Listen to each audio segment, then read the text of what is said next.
Bonjour à tous. Alors ça faisait un petit moment que j'avais pas fait de vidéo. Là j'ai un petit peu de temps. Je vais vous faire une vidéo sur le stock. Bon, on va parler un petit peu de stock, des performances des voitures en stock. Ça fait maintenant on a un petit peu d'expérience, on va dire, dans la catégorie. D'abord je vais vous parler juste de la catégorie stock. La catégorie stock on l'avait créée pour le GP de Montpellier. Pas celui de cette année, celui de l'année dernière. Au départ, c'était en 13,5 Blinky, voilà pour la catégorie, en 200 mm ou 235 mm. Du coup, on a fait évoluer le règlement parce qu'en fait, pour éviter la course à l'armement niveau moteur, etc. Et donc, actuellement, la catégorie, elle se fait avec le moteur Just Stock 10,5, le G2.1. Donc, c'est Hobby-Wing, la marque. Donc, on a pris ce moteur parce qu'en fait, c'est un moteur qui est pas cher, qui marche bien. Voilà, au niveau des varios, et en fait n'importe quel vario en Blinky. Et ensuite au niveau des accus 7.4 ou HV, n'importe quoi. Mais par contre chargé avec une coupure à 8.4. Voilà, donc pas chargé en HV, hein. Donc voilà, ça c'est le règlement stock. Ensuite pour les voitures, on est en 200 ou 235 mm. Donc moi en fait je roule un petit peu en 200 mm, mais bon c'est surtout parce que j'essaie de développer mon proto 200. Voilà, donc après, les avantages de la 200, 235, on en a déjà parlé. Il y a des avantages, il y a des inconvénients dans les deux voitures. Voilà. Donc, pour commencer, je vais vous parler du moteur, donc le moteur de Just Stock 10,5. Ce moteur-là, moi j'en ai deux, puisque j'en ai un sur ma 200 et un sur ma 235. Alors, ce qui est bien, ce qu'on s'est aperçu, c'est qu'il y a très très peu de différence entre tous les moteurs. Donc, ça, c'est une bonne chose. Passer sur le banc, c'est vrai que moi, entre les deux moteurs, j'ai 4 degrés de différence de calage. Mais par contre, sur la piste, bon, j'ai pas tout à fait le même rollout du coup sur les deux voitures. Mais sur la piste, niveau performance, c'est équivalent, hein. Donc voilà. Ça, c'est ce qui concerne le moteur. Alors certains ont ouvert le moteur, ils ont enlevé des rondelles qui étaient à l'intérieur.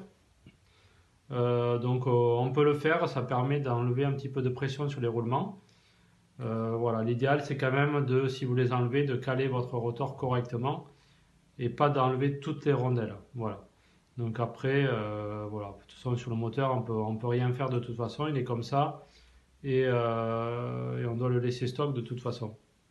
En ce qui concerne les variateurs, moi sur cette voiture j'ai un dash LCG. Pourquoi j'ai pris ça? C'est tout simplement parce il est petit, il est très bas, il est très léger. Donc j'essaie d'avoir une voiture très légère. Sur ma 235, j'ai un RP Work Team. J'ai essayé ce moteur-là avec un vario aussi Much More, le Fleta Pro V1, le Fleta Pro V2, j'ai essayé aussi. Nicolas un Tekken, il y en a d'autres qui l'ont essayé avec des varios Hobby-Wing. Et franchement, quel que soit le vario, en mode Blinky, il y a très très peu de différence, enfin voire il n'y a pas de différence en fait entre tous les varios et ce moteur. Donc en fait, ça sert à rien de chercher quoi que ce soit, vous aurez pas de différence en fait, hein. Voilà, donc ça c'est ce qui concerne le moteur Vario. Pour les accus, moi j'ai fait des essais. Je roule beaucoup avec les 6002 IP, donc Intellect là, en shorty, et j'ai essayé aussi les 4002 LCG IP aussi. Donc voilà, pourquoi je les ai essayés? Parce qu'ils sont plus bas, ils sont aussi plus légers de 70 grammes, donc voir ce que ça pouvait donner. Au niveau chrono, j'ai pas eu vraiment de différence, hein. Ça a été pareil. Je suis pas allé plus vite avec l'un qu'avec l'autre. Voilà, donc ça c'est niveau électronique, ça coûte pas très cher. Niveau accu, du moment que vous avez des accus quand même, pas des accus un peu récents, on va dire, pas des accus qui ont eu une centaine de charges, mais du moment que vous avez des accus un peu récents, à partir de 4000, 4005, ça marche. Il n'y a pas besoin d'acheter des accus à 100 euros, des accus à 50 euros en shorty, ça marche très bien.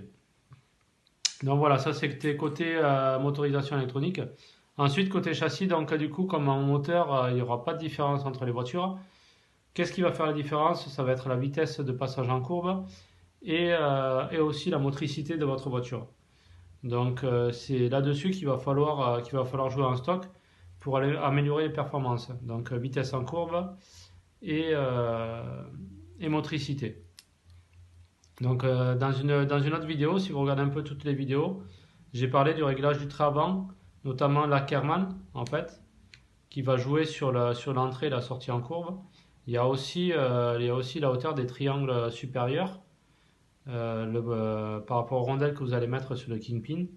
Il y a aussi la chasse active et la hauteur de vos biellettes, c'est-à-dire est-ce qu'elle est horizontale par rapport au châssis ou est-ce qu'elle est plus basse au côté palonnier que côté fusée ou inversement. Donc tout ça, ça va jouer sur la déformation de votre trait avant quand vous êtes en appui. Et donc ça va jouer sur le carrossage, sur l'ouverture, etc.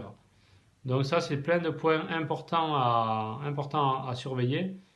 Donc il va falloir regarder pour aller vite en courbe, forcément, il va falloir regarder est-ce que vous rentrez vite en courbe, est-ce que vous sortez vite, est-ce que vous êtes rapide pendant la courbe ou non. Et tout ça, en fait, ça va être à vous d'analyser votre voiture pour, en fonction de ça, changer des réglages pour modifier ou l'entrée en courbe ou la sortie de courbe, etc. Pour avoir une voiture en fait qui rentre vite, qui sort vite et qui passe le plus vite possible. Donc tous ces réglages-là de train avant, j'en ai parlé dans une précédente vidéo. Donc je ne vais pas rentrer dans les détails, mais c'est des points à surveiller pour rouler vite en stock. Ensuite, au niveau du carrossage, moi, selon les pistes, j'ai entre 1,5 et 2,5 de carrossage. Voilà, donc c'est pour vous donner une petite idée. Donc en stock,